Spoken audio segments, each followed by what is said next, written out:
നമസ്കാരം, കർമ്മ ന്യൂസിലേക്ക് സ്വാഗതം. ജമ്മു കാശ്മീരിൽ 22 വിഘടനവാദികൾ ഉൾപ്പെടെ 919 അനർഹരുടെ സുരക്ഷ കൂടി കേന്ദ്ര ആഭ്യന്തര മന്ത്രാലയം പിൻവലിച്ചു. വിഘടനവാദികൾക്കെതിരായ നടപടികൾ ശക്തമാക്കുന്നതിന്റെ ഭാഗമായാണ് ഈ നീക്കം. രാജ്യത്തിന്റെ എല്ലാ സുഖസൗകര്യങ്ങളും അനുഭവിച്ചു നിന്ന് രാജ്യത്തെ വെല്ലുവിളിക്കുന്നവർ രാജ്യത്തിന്റെ തന്നെ ഭരണകൂടത്തിന്റെ സംരക്ഷണയിൽ കഴിയേണ്ട ആവശ്യമില്ല എന്ന ധാരണയിൽ ഇപ്പോൾ കേന്ദ്ര ആഭ്യന്തര മന്ത്രാലയം വീണ്ടും സുരക്ഷ പിൻവലിച്ചിരിക്കുകയാണ്. വിഘടനവാദികൾക്ക് ഇത് വൻ തിരിച്ചടിയാകും.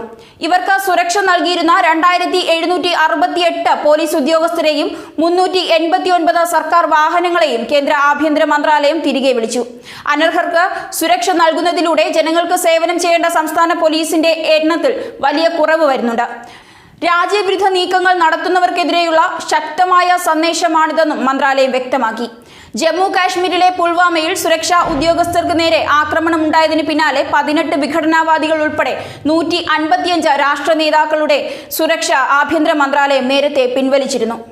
അതിനിടെ കാശ്മീരി ജനതയോട് ലോക്സഭാ തെരഞ്ഞെടുപ്പ് ബഹിഷ്കരിക്കാൻ ആഹ്വാനം ചെയ്ത വിഘടനവാദി നേതാവ് സയ്യിദ് അലി ഷാ ഗിലാനി കഴിഞ്ഞ ദിവസം രംഗത്തെത്തിയിരുന്നു. ജമ്മു കാശ്മീരിൽ വിഘടനവാദി സംഘടനകളായ ജമാഅത്ത് ഇസ്ലാമി, ജമ്മു കാശ്മീർ ലിബറേഷൻ ഫ്രണ്ട് എന്നീ സംഘടനകൾക്ക് കേന്ദ്ര സർക്കാർ നിരോധനം ഏർപ്പെടുത്തിയിരുന്നു. നേരത്തെ വിഘടനവാദി നേതാക്കൾക്ക് നൽകിയിരുന്ന സുരക്ഷയും പിൻവലിച്ചതുൾപ്പെടെയുള്ള തീരുമാനങ്ങൾ വിമർശിച്ചുകൊണ്ടായിരുന്നു തെരഞ്ഞെടുപ്പ് ബഹിഷ്കരിക്കാനുള്ള ആഹ്വാനം. ജനാധിപത്യത്തിന്റെ തരി പോലും ഈ നാട്ടിൽ കാണുന്നില്ലെന്നും ഈ നാട്ടിലെ ജനങ്ങൾ ഇവിടുത്തെ ഭരണത്തിൽ സംതൃപ്തരല്ലെന്നും ഗിലാനി ആരോപിച്ചു. ജമ്മു കാശ്മീരിലെ വിഘടന സംഘടനകളായ ജമാഅത്ത് ഇസ്ലാമി, ജമ്മു കാശ്മീർ ലിബറേഷൻ ഫ്രണ്ട് എന്നീ സംഘടനകളെ കേന്ദ്ര സർക്കാർ നിരോധിച്ചിരുന്നു.